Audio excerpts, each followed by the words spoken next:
Je n'ai jamais pensé que ma propre famille me trahirait après tout ce que j'ai fait pour eux.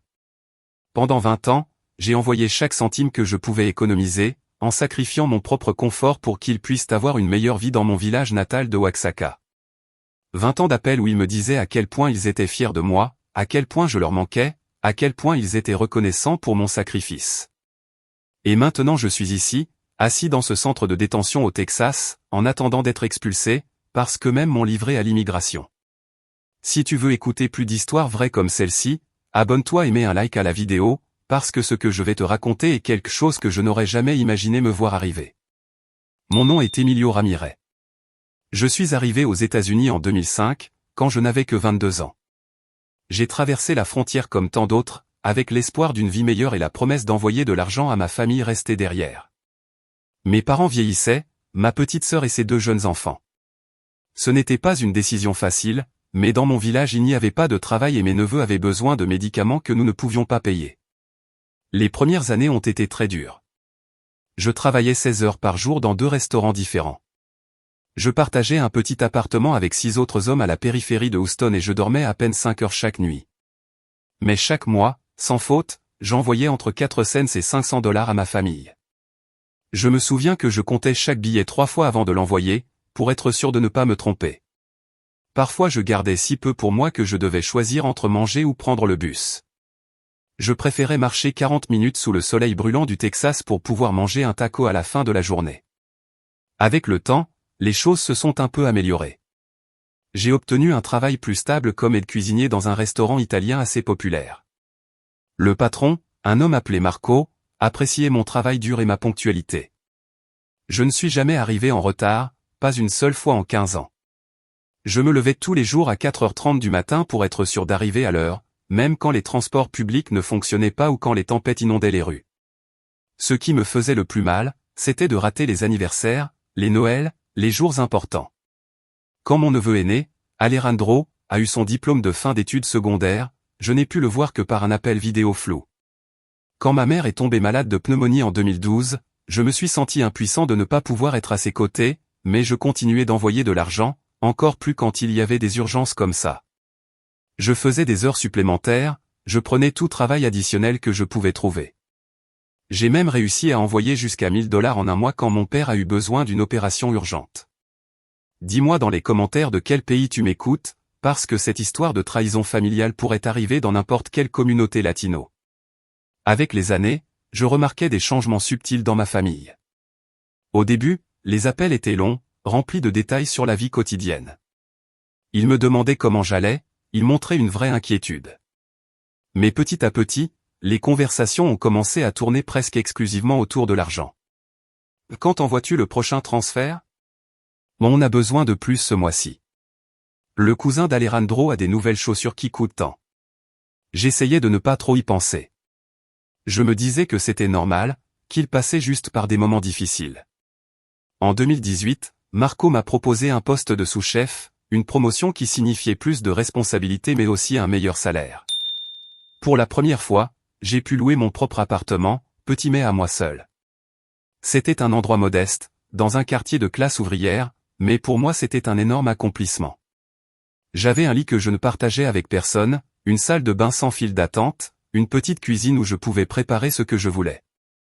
J'ai envoyé des photos à ma famille en espérant qu'ils se réjouiraient pour moi.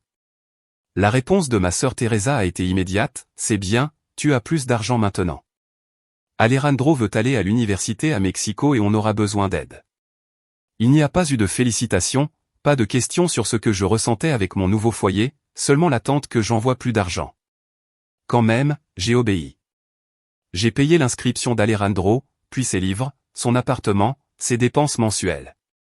Puis ce fut le tour de ma nièce Lucia, et j'ai continué à envoyer de l'argent régulièrement pour mes parents, dont la santé se détériorait avec l'âge.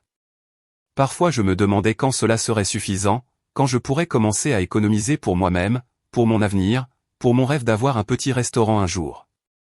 Mais chaque fois que j'exprimais le moindre doute, la culpabilité arrivait vite.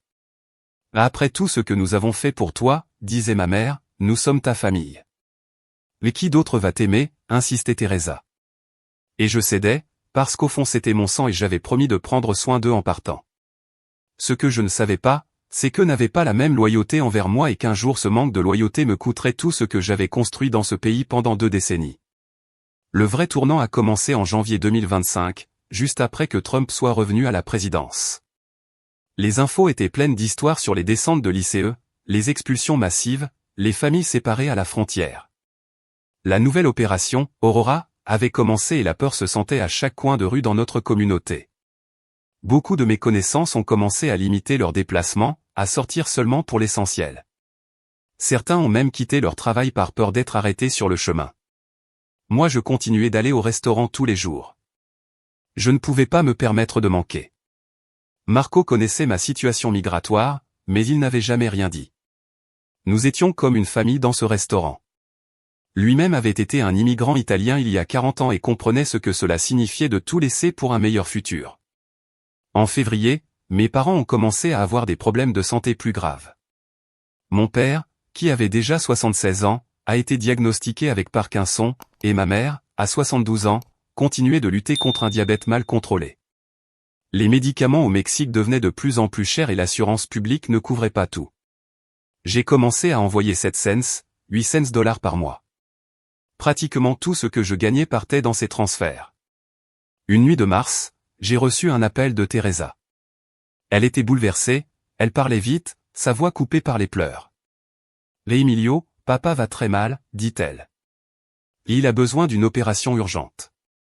Les médecins disent que sans ça il pourrait être complètement paralysé dans quelques mois. »« Combien ça coûte ?» demandai-je, sentant ce nœud familier dans mon ventre. « 2000 $, répondit Teresa.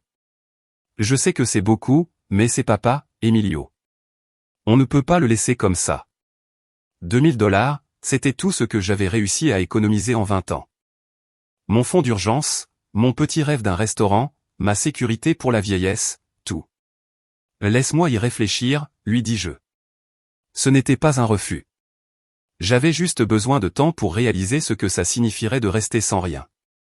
La réaction de Teresa fut immédiate et furieuse. Pensez si tu vas aider ton propre père? L'argent est plus important que ta famille. Est-ce que tu es devenu un égoïste américanisé? Ces mots m'ont frappé comme des gifles. Je n'avais jamais été égoïste avec eux. 20 ans de sacrifice le prouvaient. Ce n'est pas ça, Teresa. J'ai juste besoin d'organiser comment faire le transfert. C'est toutes mes économies. Alors organise vite, répondit-elle sèchement. Papa n'a pas le temps. Cette nuit-là je n'ai pas pu dormir. Je me sentais coincé entre la culpabilité, le devoir et un pressentiment étrange que quelque chose n'allait pas. Le lendemain matin, j'ai appelé mon père. Je voulais entendre de lui directement comment il allait, quelle était exactement sa situation. À ma surprise, c'est ma mère qui a répondu. « Papa se repose, dit-elle. Les médicaments le fatiguent beaucoup. »« Maman, est-ce vrai qu'il a besoin d'une opération qui coûte 2000 $? Il y a eu un silence gênant avant qu'elle réponde. « Oui, fils, c'est beaucoup d'argent, nous le savons. Mais les médecins disent que c'est nécessaire. Je peux parler au médecin juste pour mieux comprendre la situation ?» Un autre silence. « Je ne crois pas que ce soit possible, fils. C'est un médecin très occupé. » Mon inquiétude a grandi. Dans toutes les urgences médicales passées, j'avais toujours pu parler avec les docteurs. Ma mère avait toujours insisté pour que je comprenne exactement pourquoi j'envoyais l'argent. « Dans quel hôpital doit-il aller pour l'opération ?» demandai-je. « À l'hôpital régional », répondit-elle rapidement. « Le même que toujours. » J'ai décidé d'enquêter moi-même. J'avais un ami d'enfance, Rodrigo, qui vivait encore dans mon village et avec qui je gardais un contact occasionnel sur les réseaux sociaux.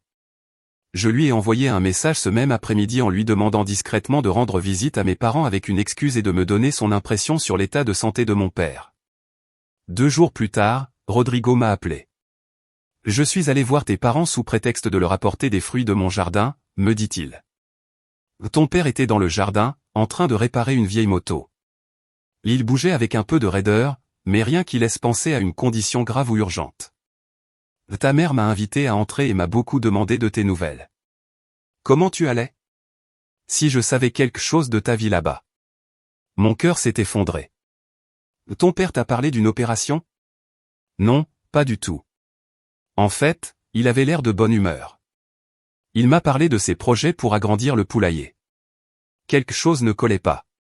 J'ai décidé d'appeler directement l'hôpital régional et de demander les coûts approximatifs d'une opération pour le Parkinson. L'infirmière qui m'a répondu m'a expliqué que la plupart des procédures étaient couvertes par l'assurance publique et que même les plus spécialisées ne dépassaient pas 3000 $. Avec un nœud dans la gorge, j'ai rappelé Teresa ce soir-là. J'ai fait des recherches, lui ai-je dit, en essayant de garder ma voix calme. Et les coûts de l'opération ne correspondent pas à ce que tu m'as dit. Il y eut un long silence de l'autre côté de la ligne. Finalement, Teresa a parlé avec une voix tendue. Les médecins ont trouvé des complications. Il a besoin de spécialistes de la ville de Mexico. J'ai insisté, j'ai parlé avec l'hôpital, et aussi avec Rodrigo, qui a rendu visite à papa hier. Un autre silence, encore plus long et lourd. Quand Teresa a repris la parole, sa voix avait complètement changé. Ce n'était plus suppliant, mais froid et calculateur. Alors maintenant tu espionnes ta propre famille. Tu envoies des gens chez nous pour nous surveiller. Je voulais juste savoir la vérité, Teresa. À quoi sert vraiment l'argent? La bombe a finalement explosé. Nous avons besoin de cet argent parce que nous le méritons, cria-t-elle. 20 ans à m'occuper de nos parents pendant que toi tu vis ta vie américaine. Tu crois que ça a été facile? Pendant que toi tu t'achetais ton appartement, ton confort, nous, on restait ici dans la même vieille maison, avec les mêmes difficultés qu'avant. J'ai envoyé de l'argent chaque mois pendant 20 ans, ai-je répondu en sentant la colère et la tristesse se mélanger dans ma poitrine. J'ai payé l'université de tes enfants, les médicaments de nos parents, les réparations pour la maison. Ce n'est pas assez, m'interrompit-elle. Ça n'a jamais été assez. Tu es parti, Emilio. Tu nous as laissés ici et maintenant tu vis mieux que nous avec l'argent que tu gagnes là-bas. Cet argent devrait être pour ta famille, pour compenser ton absence. À ce moment-là, j'ai compris l'ampleur de ce qui se passait. Ce n'était pas une urgence médicale, c'était un chantage émotionnel. Ma propre sœur essayait de me manipuler pour que je donne toutes mes économies, pas par besoin, mais par rancune, parce qu'elle pensait que je ne méritais pas le peu que j'avais réussi à construire pour moi-même. Je ne vais pas envoyer 2000 $ pour une opération qui n'existe pas, ai-je dit. Je continuerai à envoyer ce que je peux chaque mois, comme je l'ai toujours fait, mais je ne vais pas donner toutes mes économies basées sur un mensonge. Ce que Teresa a dit ensuite m'a glacé le sang. Tu vas le regretter, Emilio. Je te jure devant Dieu que tu vas le regretter. Les semaines suivantes ont été étrangement silencieuses. Teresa ne m'a plus appelé, ce qui était inhabituel, car normalement elle me contactait au moins 2 fois par semaine, soit pour me raconter un problème, soit pour demander quand j'enverrais le prochain transfert. J'ai essayé de joindre mes parents plusieurs fois, mais c'était toujours ma mère qui répondait, disant que mon père se reposait ou qu'il était parti chez le médecin. Les conversations étaient courtes, gênées, comme si elle me parlait avec quelqu'un d'autre dans la pièce, surveillant chaque mot. À la mi-avril, j'ai reçu un message de Rodrigo qui m'a laissé perplexe. Ta sœur pose des questions étranges sur toi. Elle veut savoir exactement où tu travailles, ton adresse, tes horaires. Elle dit qu'elle veut t'envoyer un cadeau surprise pour ton anniversaire, mais ce n'est pas pour tout de suite. Fais attention, mon ami. L'avertissement de Rodrigo m'a mis en alerte, mais j'ai décidé de ne pas changer mes habitudes. Ma vie, c'était le travail au restaurant, mon petit appartement et quelques sorties occasionnelles avec des amis le dimanche. Je n'avais rien à cacher et, franchement, je ne pouvais pas imaginer ce que Teresa pourrait faire depuis le Mexique pour m'affecter à Houston. Le 5 mai a été un jour particulièrement chargé au restaurant. Le Cinco de Mayo attirait toujours des foules qui voulaient célébrer avec de la nourriture mexicaine, même si ce qu'on servait était plutôt une version américanisée. Marco avait ajouté des plats spéciaux au menu et décoré le local avec de petits drapeaux mexicains.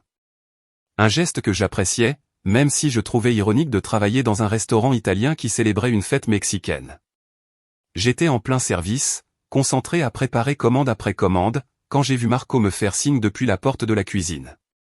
Son expression était grave, ce qui était rare chez lui, car il gardait toujours une attitude positive, même les jours les plus chaotiques. « Emilio, j'ai besoin de te parler », dit-il à voix basse quand je me suis approché. « Dans mon bureau, maintenant. » Mon cœur a fait un bond. En 15 ans, il ne m'avait jamais appelé dans son bureau au milieu d'un service. Une fois à l'intérieur, Marco a fermé la porte et m'a regardé avec un mélange de tristesse et de préoccupation. Je viens de recevoir un appel anonyme, dit-il sans détour. Mais quelqu'un a dénoncé que j'ai un immigrant sans papier qui travaille dans ma cuisine. Ils ont donné ton nom spécifiquement. J'ai eu l'impression que le sol s'ouvrait sous mes pieds. Marco, Il leva la main pour m'arrêter. Tu n'as pas besoin de m'expliquer quoi que ce soit, Emilio. Je sais qui tu es. 15 ans de travail ensemble m'ont montré tout ce que j'ai besoin de savoir sur ton caractère. Et qu'est-ce qui va se passer maintenant, demandai-je, la voix tremblante. Marco poussa un lourd soupir. La personne qui a appelé a dit qu'elle avait déjà contacté l'ICE. Je ne sais pas si c'est vrai, mais on ne peut pas prendre de risques. Tu dois partir tout de suite. Utilise la sortie arrière. Mais le service ? Oublie le service, dit-il fermement. Ta sécurité est plus importante. Tiens. Il sortit une enveloppe de sa poche et me la tendit. C'est ton salaire des 2 dernières semaines plus un petit extra.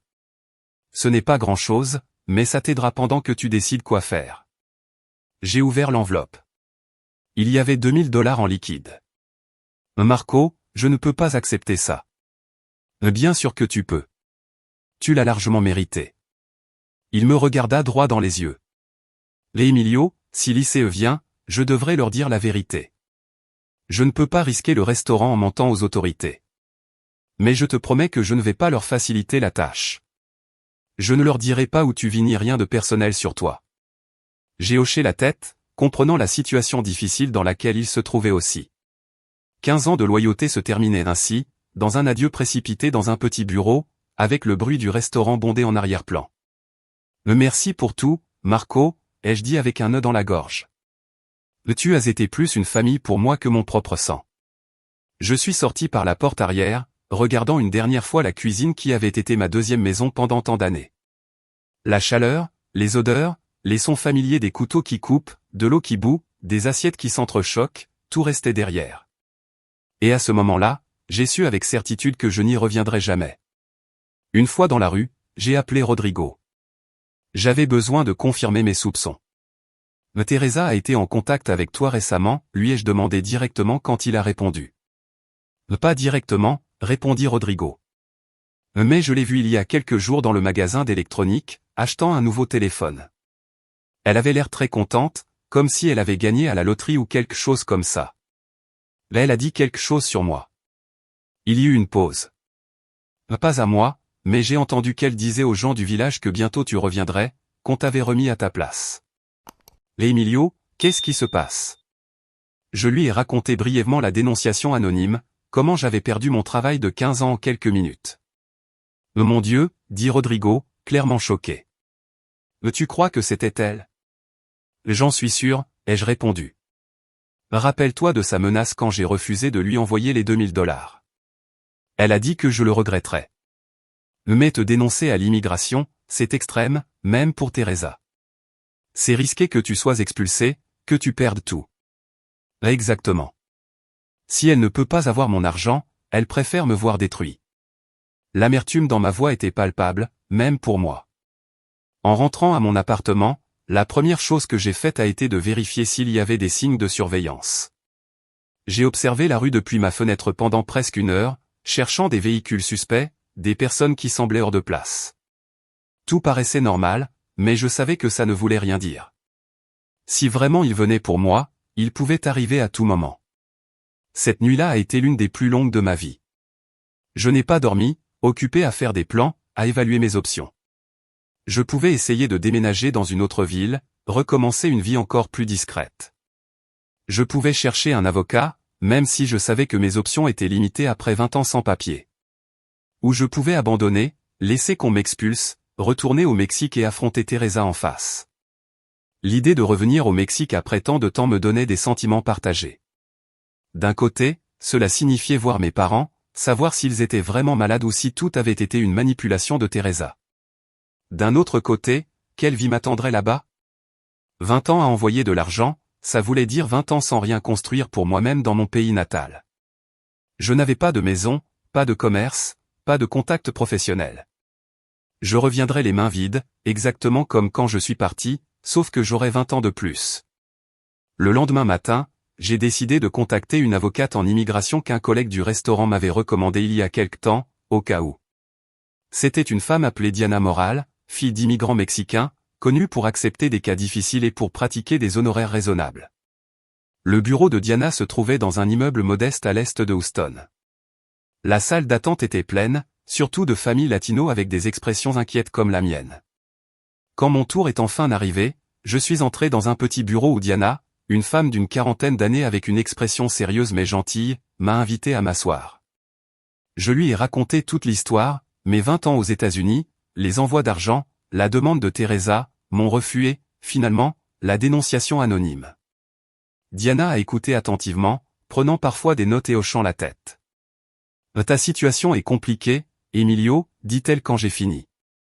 Avec l'administration actuelle, les expulsions se font à un rythme jamais vu. L'opération Aurora est particulièrement agressive au Texas. Et si l'ICE vient vraiment te chercher, il y a peu de choses que nous pouvons faire légalement pour les arrêter. Alors, il n'y a pas d'espoir, ai-je demandé en sentant ma gorge se serrer. Je n'ai pas dit ça, répondit-elle fermement.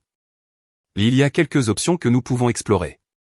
Par exemple, si tu peux prouver que tu es ici en continu depuis plus de 10 ans, que tu as une bonne moralité et que ton expulsion causerait une souffrance exceptionnelle et extrêmement inhabituelle à un citoyen ou résident permanent des États-Unis, on pourrait demander une annulation de renvoi. Je n'ai pas de famille citoyenne ici, ai-je admis. Je ne me suis jamais marié. Je n'ai pas d'enfant. Diana hocha la tête avec compréhension. Ça complique les choses, mais il y a encore d'autres voies. Par exemple, si tu peux montrer que tu serais en danger en rentrant au Mexique, on pourrait demander l'asile ou une protection selon la Convention contre la torture. J'ai pensé à Teresa, à sa colère, à sa trahison, mais être dénoncé par sa propre sœur pour avoir refusé de lui donner ses économies, ça ressemble difficilement à de la persécution au sens légal. Je ne pense pas que je puisse demander ça non plus, ai-je dit, en sentant les options tomber une à une. Abonne-toi si tu penses que ces histoires doivent être racontées, parce qu'il y a des milliers d'immigrants qui, comme moi, sont trahis par les mêmes personnes qui avaient juré de les protéger. Je comprends, dit Diana. Écoute, Emilio, je vais être honnête avec toi. La situation légale est difficile, mais ça ne veut pas dire que tu dois abandonner. La première chose est de savoir s'ils te cherchent vraiment ou si ce n'était qu'une menace vide. Parfois, les dénonciations anonymes ne sont pas traitées immédiatement, surtout si elles n'incluent pas des infos précises comme ton adresse exacte. Je me suis accroché à ce petit espoir. Comment puis-je savoir s'ils me cherchent? Tu ne peux pas le savoir avec certitude, mais je peux faire quelques vérifications discrètes, proposa Diana. J'ai des contacts qui pourraient m'informer s'il y a un ordre actif contre toi. Je suis sorti du bureau de Diana avec des instructions précises. Garder un profil bas, ne pas dormir dans mon appartement pendant quelques jours, éviter mes trajets habituels et attendre son appel. Elle m'a prêté $200 en liquide pour un motel, insistant pour que je la rembourse quand ma situation serait stabilisée. Cet après-midi-là, j'ai loué une chambre dans un motel discret à la périphérie de la ville, en payant en espèces et en utilisant un faux nom, comme Diana me l'avait conseillé. L'endroit était simple mais propre, avec un lit, une petite table, une télévision qui ne captait que quelques chaînes, et une salle de bain avec une douche qui passait sans prévenir de l'eau bouillante à glacer. Assis au bord de ce lit inconnu, regardant les infos qui montraient une autre descente de l'ICE quelque part en Californie, un sentiment d'irréalité m'a envahi. Comment j'en étais arrivé là? 20 ans de travail honnête, de sacrifice, d'envoi d'argent fidèle à une famille qui, au final, m'avait trahi pour vouloir quelques milliers de plus. Les jours au motel sont devenus une routine d'anxiété et d'attente. Je me réveillais en sursaut à chaque bruit dans le couloir, imaginant que c'étaient des agents de l'ICE venant me chercher. Je passais des heures à regarder par la fenêtre, observant le parking, attentif au moindre véhicule officiel. Le 3e jour, j'ai reçu un message de Marco. Ils sont venus au restaurant, ils ont demandé après toi. Je leur ai dit que tu ne travaillais plus ici. Je ne leur ai pas donné plus d'informations. Fais attention, mon ami. Mon cœur s'est emballé. L'ICE me cherchait activement. J'ai appelé Diana immédiatement pour l'en informer. Ça confirme nos soupçons, dit-elle d'un ton grave. J'ai fait des vérifications et, effectivement, il y a un ordre préliminaire d'expulsion contre toi. Quelqu'un a fourni des informations très précises, ton nom complet, ta nationalité, ton lieu de travail. Teresa, ai-je murmuré en sentant la colère et la tristesse se mélanger dans ma poitrine. C'est possible, concéda Diana. Mais l'important maintenant, c'est de décider quoi faire. Nous avons deux options. On peut se battre légalement, ce qui veut dire te livrer volontairement. Ou tu peux essayer d'éviter l'arrestation en déménageant dans un autre État, en changeant d'identité. Les deux options semblaient horribles. Me livrer voulait dire des mois dans un centre de détention avec de fortes chances d'être expulsé. Disparaître voulait dire abandonner la vie que j'avais construite. Vivre dans la peur constante. « Qu'est-ce que tu me recommandes ?» ai-je demandé, cherchant désespérément un guide. Diana a poussé un long soupir. En tant qu'avocate, je devrais te recommander la voie légale, mais en tant que personne qui comprend la réalité du système, honnêtement, Emilio, avec l'administration actuelle, tes chances d'obtenir l'annulation de renvoi sont minimes. Sans famille citoyenne ici, avec un ordre déjà émis, le système est conçu pour expulser des cas comme le tien. Ces mots m'ont frappé comme un coup de poing dans l'estomac, même si, au fond, je le savais déjà. 20 ans de travail, de contribution à cette économie, de paiement d'impôts avec un numéro de sécu qui n'était pas le mien. Rien de tout cela n'importait face à un papier que je n'ai jamais eu. Cette nuit-là, allongé sur le lit inconfortable du motel, mon esprit a passé toutes les possibilités en revue. Je pouvais aller à Chicago, où j'avais un cousin lointain, ou peut-être à New York, où la grande population immigrée me permettrait de me fondre plus facilement. J'étais tellement absorbé par mes pensées que j'ai à peine entendu le premier coup à la porte. Le deuxième, plus fort, m'a fait bondir du lit. « Et qui est-ce » ai-je demandé en essayant d'avoir une voix normale. « Le service de chambre » répondit une voix d'homme avec un accent. Je n'avais rien commandé et ce motel n'offrait clairement pas de service de chambre. « Je n'ai rien demandé » ai-je dit en m'approchant de la fenêtre pour regarder le parking. J'ai vu deux véhicules noirs sans identification, typiques des opérations sous couverture de l'ICE. « Monsieur, nous avons une livraison pour vous » insista la voix. Un colis. Je suis resté complètement immobile, retenant ma respiration. Je savais ce qui se passait. Ils avaient trouvé ma cachette, probablement en traçant mon téléphone. Une autre voix, plus autoritaire, a pris le relais.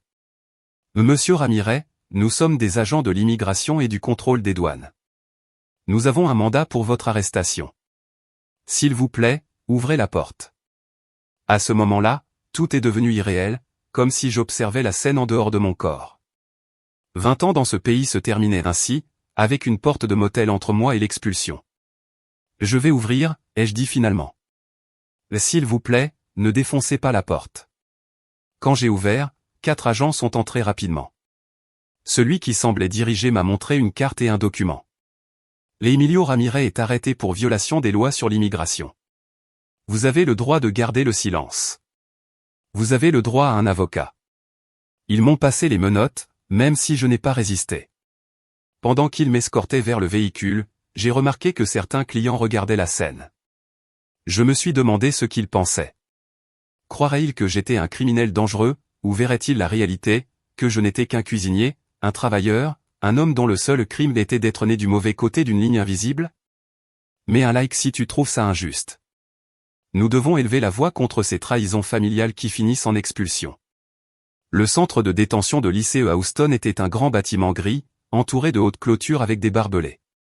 La procédure d'entrée a été humiliante. Ils m'ont retiré toutes mes affaires. Ils m'ont fait me déshabiller pour une fouille corporelle. Ils m'ont donné un uniforme orange et ont pris mes empreintes et des photos. Le numéro A7259493, dit l'agent en me remettant une carte d'identification. C'est ton idée ici, utilise-le pour tout.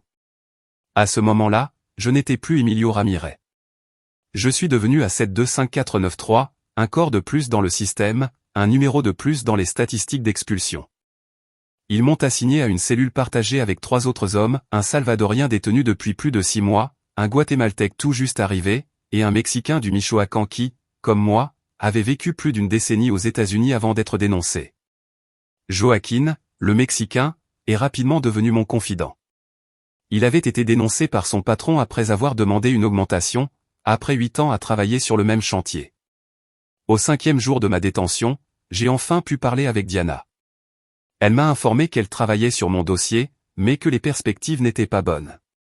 La dénonciation a été très précise, Emilio, expliqua-t-elle. Mais quelqu'un a donné ton nom complet, ton lieu exact de naissance, la date de ton entrée aux États-Unis, ton lieu de travail et même ton adresse. Ce n'était pas une dénonciation vague et anonyme, c'était quelqu'un qui te connaissait très bien. C'est le plus probable, admit Diana. Mais ce qui est étrange, c'est que la dénonciation était accompagnée de documents, des copies des transferts d'argent que tu as envoyés toutes ces années, comme si la personne voulait montrer que tu avais les moyens d'envoyer de grosses sommes régulièrement. Cela m'a glacé. Non seulement on m'avait dénoncé, mais on avait utilisé mes propres actes de générosité, mon sacrifice de 2 décennies, comme preuve contre moi. Mon audience préliminaire avec le juge d'immigration fut fixée au 20 mai, exactement 2 semaines après ma détention. Diana venait me voir régulièrement, préparant notre stratégie légale, même si nous savions tous les deux que c'était une bataille perdue d'avance. La bonne nouvelle, c'est que ton dossier est propre, me dit-elle lors de notre dernière rencontre avant l'audience. Mais tu n'as pas de casier judiciaire.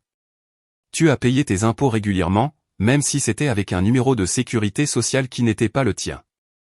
Et nous pouvons prouver ta présence continue depuis plus de 10 ans grâce à des reçus, des contrats de location et des témoignages de personnes comme Marco. Et la mauvaise nouvelle, demandai-je en reconnaissant ce ton qu'elle utilisait avant d'annoncer quelque chose de décourageant. La mauvaise nouvelle, c'est que la dénonciation précise contre toi est très détaillée et qu'avec l'opération Aurora en pleine activité, les juges sont sous une énorme pression pour traiter les expulsions rapidement.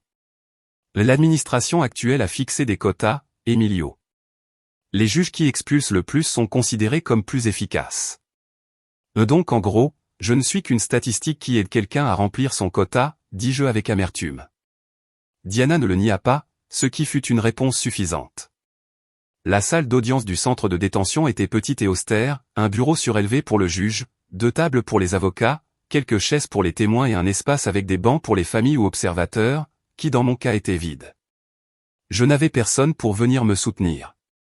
Le juge Harrison était un homme âgé aux cheveux blancs soigneusement coiffés, avec des lunettes à monture métallique qu'il ajustait sans cesse sur son nez. Son expression était neutre, professionnelle, impossible à lire. L'affaire numéro A7493, Emilio Ramirez Ortega, annonça le greffier du tribunal. Procédure d'expulsion pour présence illégale aux États-Unis en violation de la section 212 à 6 AI de la loi sur l'immigration et la nationalité. L'audience commença avec l'avocat du gouvernement présentant son cas. J'étais entré illégalement aux États-Unis vers 2005. J'y avais résidé sans autorisation environ 20 ans et j'avais été identifié grâce à une dénonciation précise, incluant des documents sur mon historique d'envoi d'argent au Mexique. Diana présenta notre défense, une demande d'annulation d'expulsion basée sur ma présence continue de plus de 10 ans, mon bon caractère moral démontré par mes déclarations d'impôts et les témoignages de mon employeur, et l'argument que mon expulsion causerait une souffrance exceptionnelle et extrêmement inhabituelle à mes parents au Mexique. C'était un argument faible et nous le savions. Normalement, la souffrance exceptionnelle se réfère à des citoyens ou résidents permanents aux États-Unis qui dépendent de l'immigrant, pas à des proches restés dans le pays d'origine.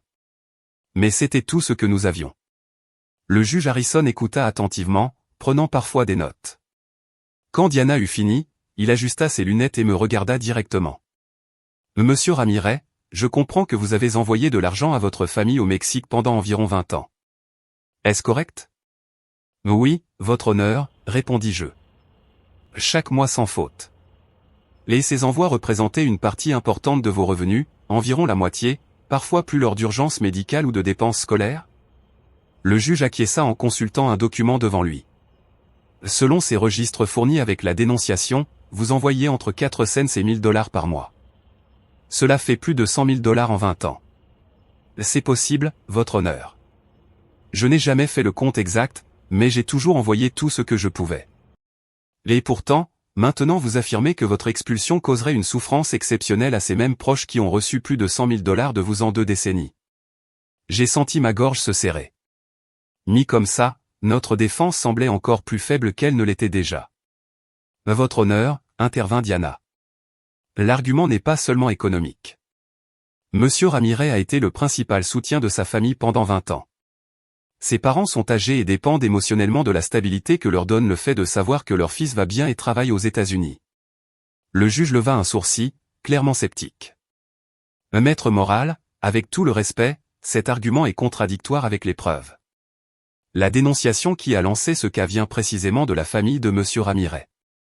il est difficile de considérer que son expulsion causerait une souffrance exceptionnelle et inhabituelle quand ce sont ses propres proches qui ont lancé le processus pour que cela arrive.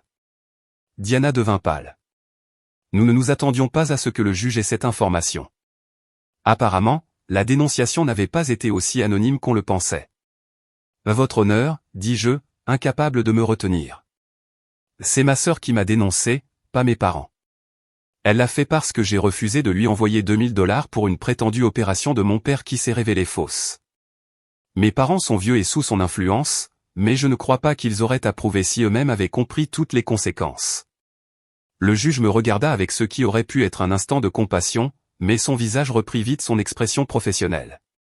Monsieur Ramirez, je comprends votre frustration, mais la loi ne fait pas de distinction sur quel membre de la famille a présenté la dénonciation. Le fait est que ça vient de votre entourage familial, ce qui affaiblit fortement l'argument de la souffrance exceptionnelle. Diana essaya plusieurs autres arguments, mon parcours de travail impeccable, mes déclarations d'impôts faites avec un ITIN, numéro fiscal pour non-résidents, des lettres de recommandation de Marco et d'autres employeurs, mais je voyais dans l'expression du juge qu'il avait déjà décidé. À la fin de l'audience, le juge Harrison ajusta ses lunettes une dernière fois et prononça les mots que je redoutais. Après avoir considéré les preuves et les arguments présentés, ce tribunal ordonne l'expulsion de Monsieur Emilio Ramirez Ortega des États-Unis d'Amérique. Il lui est accordé une sortie volontaire, ce qui signifie qu'il a 30 jours pour quitter le pays par ses propres moyens. S'il ne le fait pas, un ordre de déportation formel sera émis et il sera escorté à la frontière par des agents de l'ICE. 30 jours. Après 20 ans, on me donnait 30 jours pour quitter le pays que j'avais considéré comme mon foyer, où j'avais construit ma vie, où j'avais travaillé honnêtement jour après jour. Diana fit appel de la décision, bien sûr, mais nous savions tous les deux que ce n'était qu'une formalité plus qu'un vrai espoir. Avec l'opération Aurora en cours et les tribunaux d'immigration surchargés, les appels pouvaient prendre des mois, voire des années, à être résolus. Et pendant ce temps, je resterai détenu. La décision est à toi, Emilio, me dit Diana après l'audience. Nous pouvons poursuivre l'appel, mais tu resteras détenu tout ce temps. Ou tu peux accepter la sortie volontaire, ce qui te permettra de sortir du centre, de récupérer tes affaires et de retourner au Mexique par toi-même. Quelle est la différence pratique, demandai-je en essayant de comprendre mes options. Si tu acceptes la sortie volontaire, techniquement tu ne comptes pas comme expulsé, ce qui pourrait te donner une petite chance de demander un visa légal plus tard.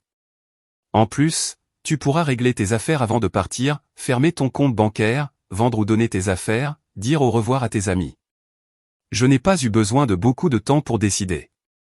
L'idée de passer des mois ou des années dans ce centre en attendant un appel qui échouerait probablement était insupportable.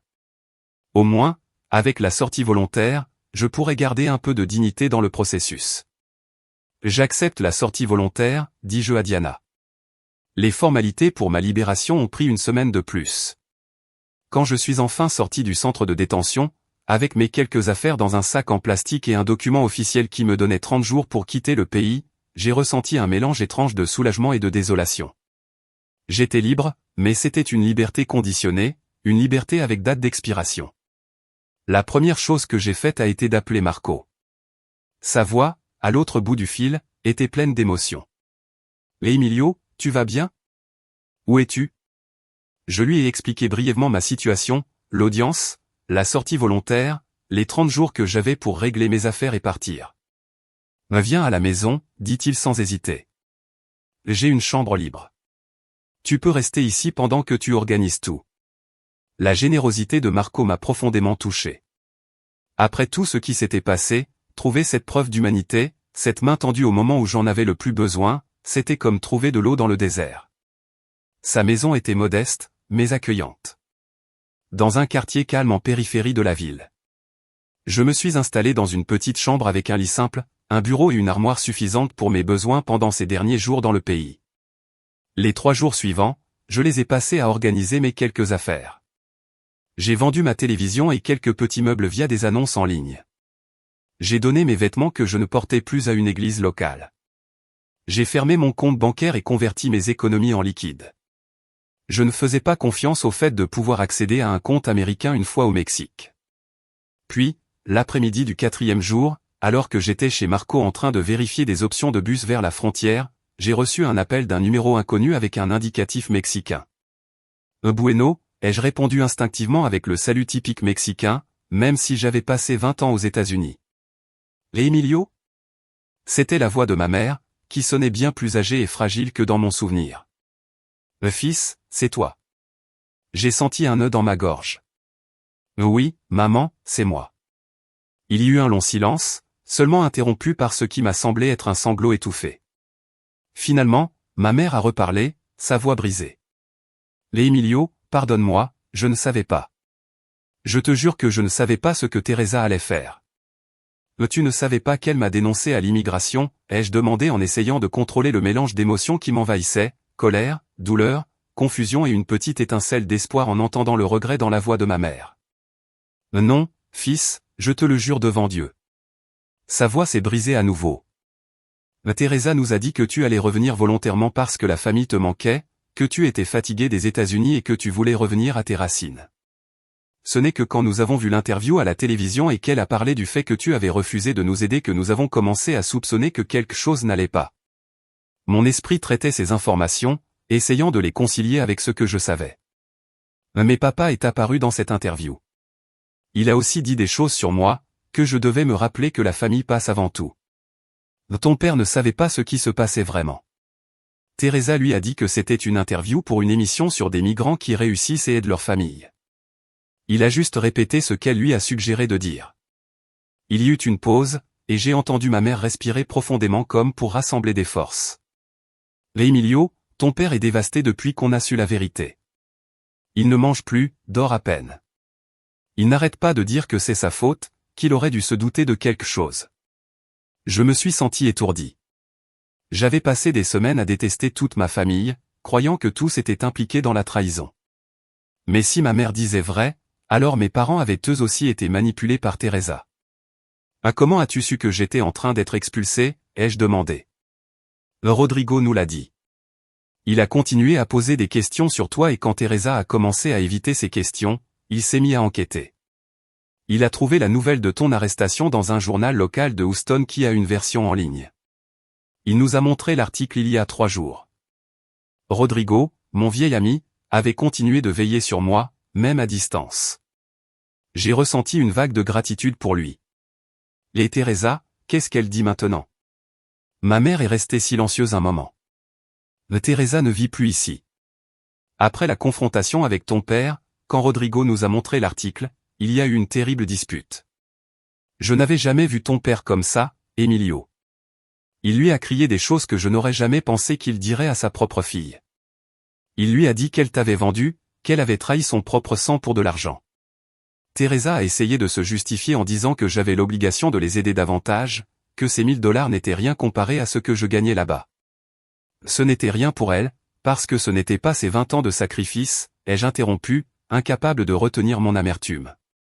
Je sais, fils, on le sait maintenant. Ton père lui a dit de prendre ses affaires et de partir, qu'il ne voulait plus la revoir tant qu'elle ne t'aurait pas demandé pardon à genoux. Elle est partie chez une amie en ville. Depuis, nous n'avons plus de nouvelles d'elle. Je me suis frotté les yeux, essayant de tout encaisser. Maman, tu ne savais vraiment rien de tout ça? Tu n'as pas suspecté quand Teresa t'a demandé de me mentir sur la santé de papa. Teresa a dit que c'était une surprise pour toi, qu'elle organisait ton retour comme un cadeau pour nous, mais qu'il fallait te convaincre parce que tu étais têtu. Elle m'a demandé de te dire que ton père était malade pour t'attendrir le cœur. C'étaient ses mots exacts. Je n'ai jamais imaginé. Elle s'arrêta, étouffée par les larmes. Fils, si j'avais su ce qu'elle planifiait vraiment, je n'aurais jamais participé. Je préférerais 1000 fois ne plus jamais te revoir, mais te savoir bien là-bas, que de te voir revenir comme ça, expulsé, en perdant tout ce que tu as construit. Je voulais la croire, j'avais besoin de la croire.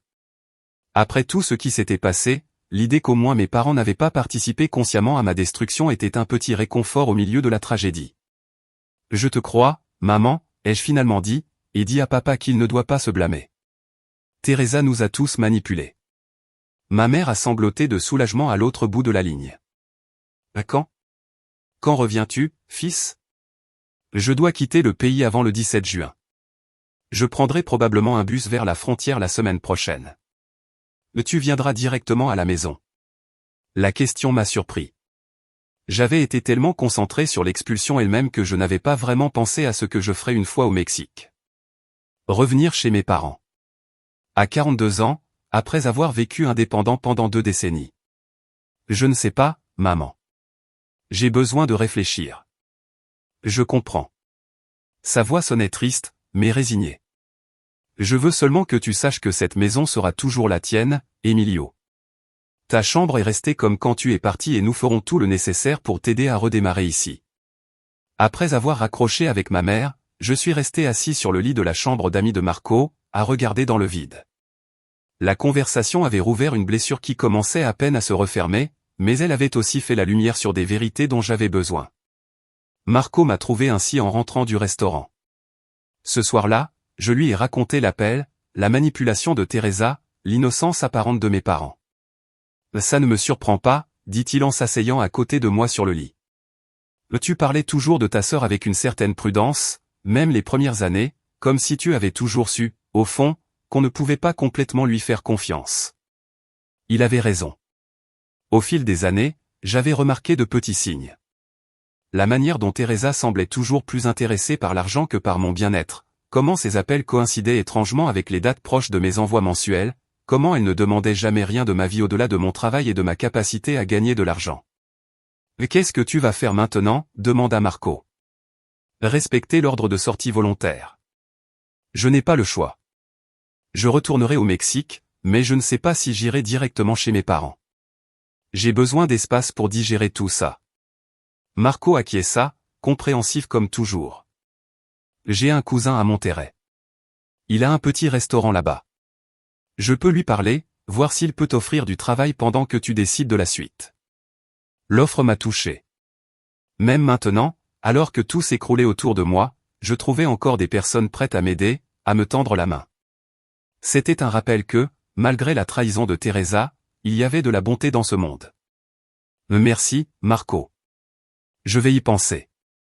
Les jours suivants, je les ai passés à finaliser mes préparatifs pour le départ. J'ai acheté un billet de bus de Houston à Monterrey pour le 12 juin, 5 jours avant l'expiration de mon délai de sortie volontaire.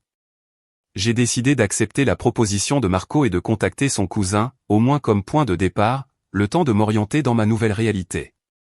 La veille de mon départ, j'ai reçu un autre appel inattendu. C'était Diana. « Emilio, j'ai des nouvelles qui pourraient t'intéresser », dit-elle d'emblée. « J'ai un peu plus enquêté sur ton dossier, spécialement sur la façon dont l'ICE a obtenu des informations si détaillées sur toi, et la dénonciation a été faite via la ligne directe de l'ICE, mais pas depuis le Mexique comme nous l'avions supposé. Elle a été faite depuis Houston, depuis un téléphone mobile enregistré au nom de quelqu'un appelé Teresa Ramirez Ortega. » Mon cœur a fait un bond. Teresa est ici, à Houston. Il semble que oui. D'après les registres que j'ai pu obtenir, elle est entrée dans le pays avec un visa de touriste il y a environ 2 mois. Et il y a plus. Le même jour où elle a fait la dénonciation, elle a réalisé un virement bancaire de $10 000 vers un compte au Mexique.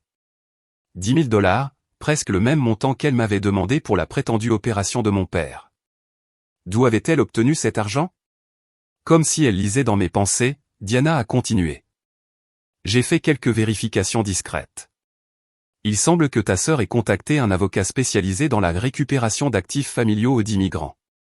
C'est un type de pratique juridique discutable, mais techniquement légale. En gros, ces avocats aident des proches au Mexique à réclamer des fonds d'immigrants sans papier aux États-Unis, en argumentant que ces fonds appartiennent réellement à la famille restée au pays d'origine. « Comment ça fonctionne ?» ai-je demandé, abasourdi par la révélation. Typiquement, l'avocat prend un pourcentage de ce qu'ils arrivent à récupérer. D'après ce que j'ai pu savoir, Teresa a accepté de lui donner 17% de toute somme qu'elle obtiendrait de toi. Quand tu as refusé d'envoyer les $2000 volontairement, ils ont apparemment choisi le plan B, te dénoncer à l'immigration, faire geler tes avoirs au passage, puis présenter des réclamations légales sur ces avoirs en disant que c'était des remises d'argent promises que tu n'avais pas tenues. La froideur calculée du plan m'a laissé sans voix. Ce n'était pas seulement une trahison émotionnelle, c'était une arnaque légale méticuleusement planifiée. Mais, continua Diana, ils ont commis une erreur. Dans leur empressement à obtenir l'argent, Teresa ou son avocat ont accédé à ton compte bancaire sans autorisation. J'ai des preuves de consultation non autorisée de ton compte depuis une adresse IP liée au cabinet de cet avocat. C'est une fraude bancaire, Emilio. C'est un délit fédéral. Qu'est-ce que ça signifie pour moi, ai-je demandé en essayant d'en comprendre les implications. Ça peut vouloir dire beaucoup. Si tu es prêt à déposer une plainte formelle contre Teresa et cet avocat pour fraude bancaire et possiblement pour conspiration, nous pourrions demander un visa U. Le visa U est un type de visa pour les victimes de certains crimes qui coopèrent avec les autorités dans l'enquête. Ce n'est pas garanti, mais vu les circonstances de ton cas et le fait que tu as été victime d'un schéma frauduleux impliquant un avocat américain, il y a une vraie possibilité. Pour la première fois depuis des semaines, j'ai senti une étincelle d'espoir. Qu'est-ce que je dois faire? D'abord, nous devons reporter ta sortie volontaire. Je peux demander une extension en me basant sur ces nouvelles informations. Ensuite, nous devons déposer une plainte officielle auprès du FBI pour fraude bancaire et demander en même temps le visa U. Ce sera un processus long et sans garantie, mais c'est une possibilité que nous n'avions pas avant. Et en attendant? En attendant, légalement tu peux rester dans le pays jusqu'à ce que la demande d'extension soit tranchée. Si elle est approuvée, tu auras du temps en plus pendant que nous traitons le visa U. Ma tête tournait avec ces nouvelles informations. Teresa ne m'avait pas seulement trahi, elle était venue à Houston, avait comploté avec un avocat sans scrupules, avait commis une fraude bancaire, tout ça pour me voler mes économies de 20 ans. Diana, où est Teresa maintenant? Il y eut une pause à l'autre bout du fil. D'après mes sources, elle est toujours à Houston. Elle loge dans un appartement dans le quartier de Sharpstown. L'avocat a son cabinet tout près, sur Bel Air Boulevard. Abonne-toi pour voir comment finissent ces histoires de justice, parce que ce qui s'est passé après a changé à jamais le cours de nos vies. Ma décision a été instantanée. Je vais déposer plainte. Et je veux affronter Teresa en personne. Diana a semblé inquiète. Emilio, je comprends ta colère, mais l'affronter directement pourrait compliquer l'affaire. Si elle prétend que tu l'as menacée ou intimidée d'une quelconque façon. Je ne vais pas la menacer, les yeux coupés. Je veux juste la regarder dans les yeux et lui demander pourquoi. Pourquoi, après 20 ans à envoyer de l'argent, après tout ce que j'ai fait pour elle et ses enfants, a-t-elle décidé de me détruire comme ça? Diana a soupiré. Je comprends.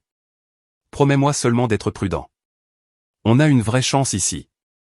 Ne la gâche pas pour un moment de satisfaction émotionnelle. Je te le promets. Peux-tu me donner l'adresse où elle loge? Après avoir raccroché avec Diana, j'ai expliqué la situation à Marco. Sa première réaction a été l'incrédulité, vite suivie par la détermination. Je viens avec toi, dit-il sans hésiter. Je ne vais pas te laisser affronter ça seul. Une partie de moi voulait refuser son offre, le tenir à l'écart de ce désastre qu'était ma vie. Mais une autre partie, sans doute la plus honnête, était profondément reconnaissante pour son soutien. Merci, mon ami. Cette nuit-là, alors que j'essayais de dormir, mon esprit repassait tout. Les pièces s'emboîtaient désormais, l'insistance de Teresa sur les 12 000, sa fureur quand j'ai refusé, la dénonciation étonnamment détaillée, l'argent qui, d'une façon ou d'une autre, avait atterri sur son compte. Elle était venue à Houston avec un plan clair, obtenir mes économies par tous les moyens. Et quand la manipulation émotionnelle a échoué, elle a eu recours à la trahison la plus totale.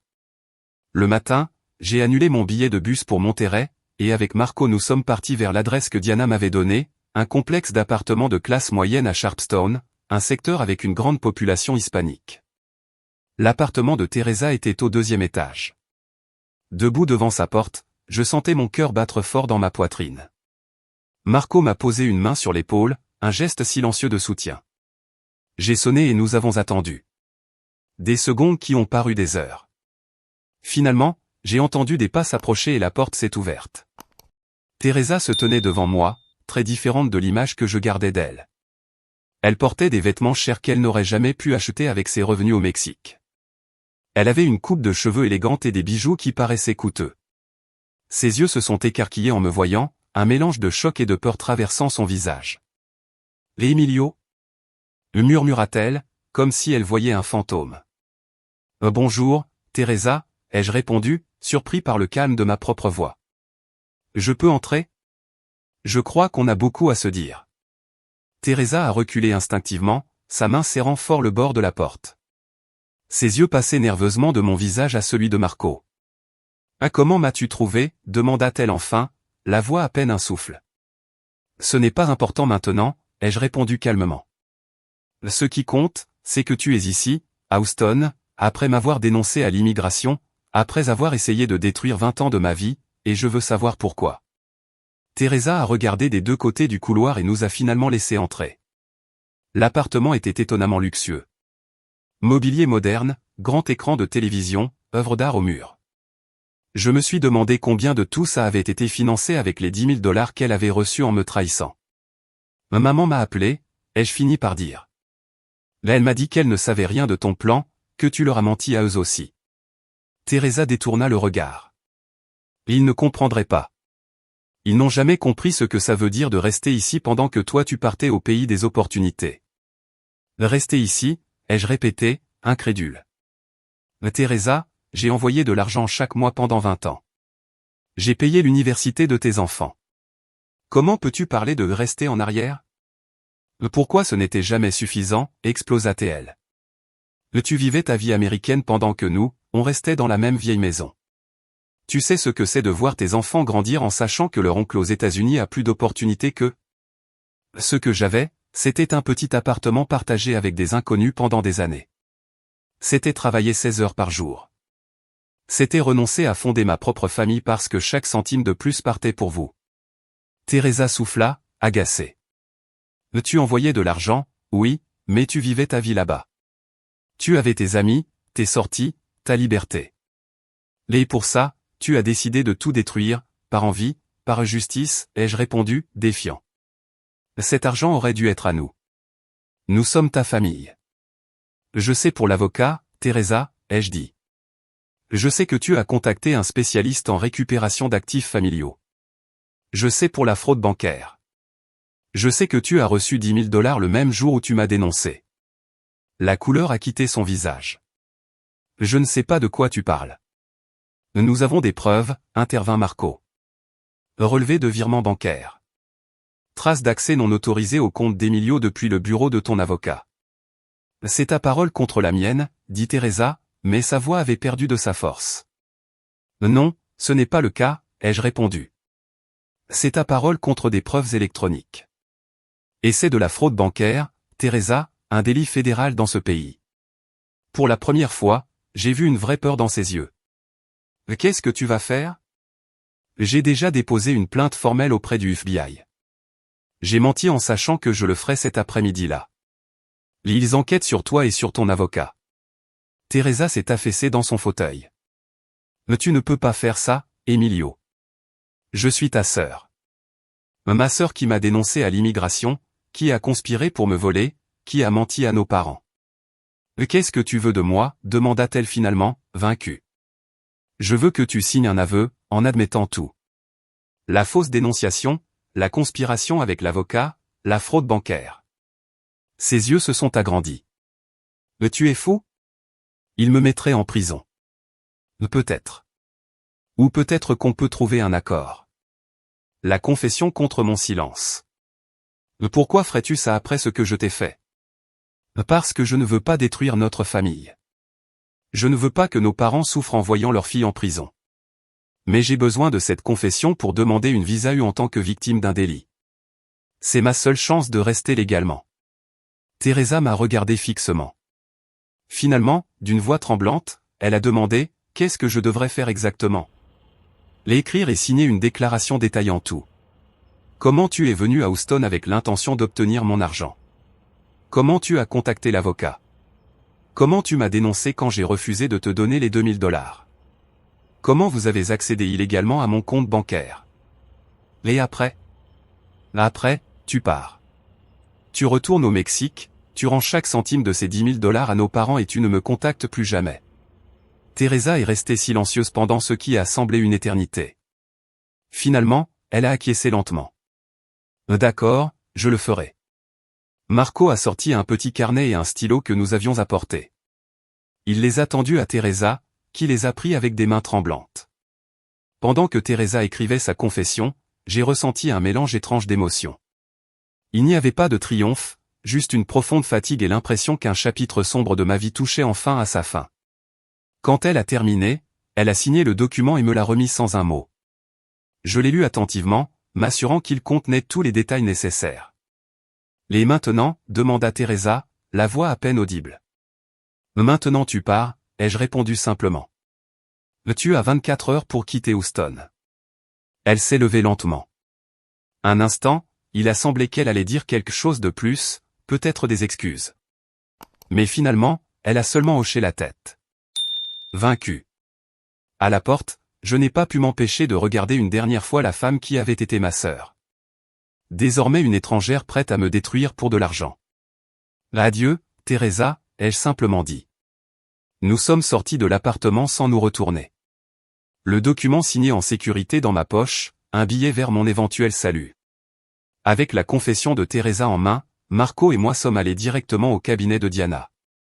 Je lui avais envoyé un message en route et elle nous attendait avec du café fraîchement préparé et un air d'attente fébrile. « Tu l'as obtenu ?» demanda-t-elle dès que nous avons franchi la porte. Je lui ai remis le document signé qu'elle a lu rapidement, ses yeux s'écarquillant à mesure qu'elle avançait dans la confession détaillée de Teresa. « C'est incroyable », dit-elle enfin en relevant la tête. « Et Emilio, c'est exactement ce dont nous avions besoin. Avec cette confession et les preuves électroniques de la fraude bancaire, nous avons un dossier solide pour le visa U. » À quel point solide, ai-je demandé en essayant de contenir mes espoirs. Diana posa le document sur son bureau et me regarda droit dans les yeux. En 15 ans de pratique en immigration, je n'ai jamais eu un dossier de visa U avec des preuves aussi accablantes. La fraude bancaire est un délit qualifié. La coopération avec les autorités est claire avec cette confession, et le préjudice que tu as subi est évident. Elle marqua une pause, souriant pour la première fois depuis que je la connaissais. Je ne peux rien garantir en immigration, tu le sais, mais je dirais que tes chances sont très bonnes. Mieux que bonnes. Une vague de soulagement m'a traversé, si forte que j'ai dû m'asseoir. Après des semaines de désespoir, à voir tout ce pourquoi j'avais travaillé s'effondrer, il y avait enfin une lumière au bout du tunnel, une vraie possibilité de rester légalement dans le pays qui avait été ma maison pendant 2 décennies. « Quelles sont les prochaines étapes ?» demanda Marco en posant une main sur mon épaule en signe de soutien. D'abord, nous déposerons officiellement la plainte pour fraude bancaire auprès du FBI en utilisant cette confession comme preuve. Ensuite, nous demanderons la certification de l'agence d'application de la loi dont nous avons besoin pour le visa U.